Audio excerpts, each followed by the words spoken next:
Alors, les élèves de terminale doivent formuler leurs vœux, leurs choix, entre le 20 janvier et le 20 mars, par un système télématique, admission post-bac.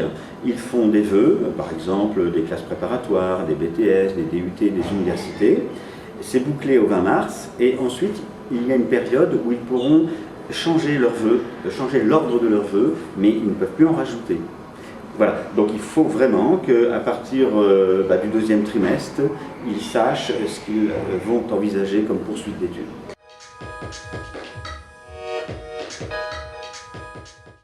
Oui, on ne peut plus en changer, on ne peut plus en rajouter. Hein. Par contre, on peut toujours en enlever, ouais. Mais c'est dire aussi que le jeune peut évoluer dans son esprit et il peut justement avoir demandé des précisions auprès du CDJ, auprès des conseils d'orientation, auprès des professeurs principaux, et il peut se dire que finalement il a peut-être mal choisi, il a peut-être donné un mauvais ordre, et il va pouvoir justement rectifier, si vous voulez, le tir.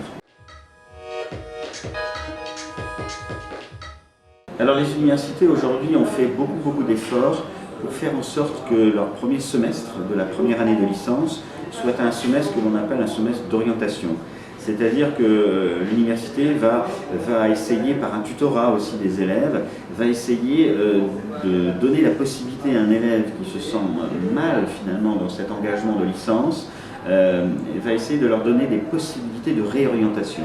Donc ça, je crois que c'est quand même quelque chose d'assez intéressant. Il n'en est pas tout à fait de même dans les sections dites sélectives, comme les BTS et les DUT, où là, c'est un peu plus difficile de changer, on dira, avant la fin de la première année. C'est un petit peu plus difficile, mais malgré tout, il y a des possibilités. On n'est pas coincé dans une filière, il y a des ouvertures.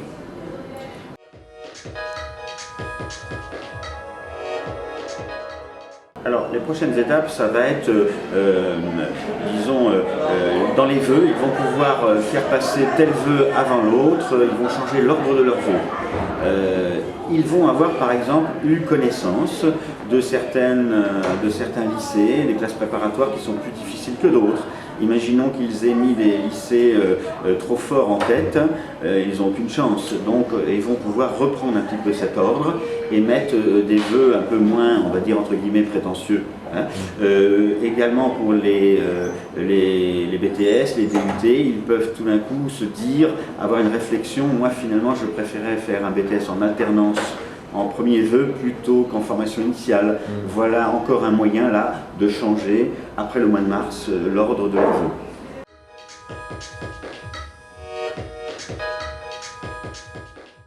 Vous savez, les entretiens, nous ne savons jamais finalement les questions que les jeunes vont nous poser.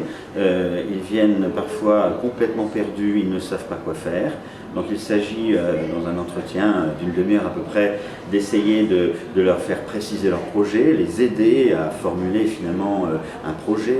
On leur tend un petit peu des solutions, des idées. Il y en a au contraire qui sont à peu près sûrs de ce qu'ils veulent faire, mais ils méconnaissent des métiers, ils méconnaissent la progression d'un métier par exemple. Donc on a vraiment affaire à toutes sortes de questions, hein, de personnes qui ne sont pas trop sûres d'elles, ou des personnes qui ont besoin finalement qu'on confirme un petit peu, qu'on vienne confirmer un peu leur choix, leurs vœux. Le CDJ est un endroit où vous n'avez pas besoin de prendre rendez-vous, vous venez nous voir quand vous le souhaitez. Il y a donc justement pas cette démarche de prise de rendez-vous. Donc on est ouvert très largement, nos horaires sont bien indiqués sur le site web du CDJ, il n'y a aucun souci à ce sujet.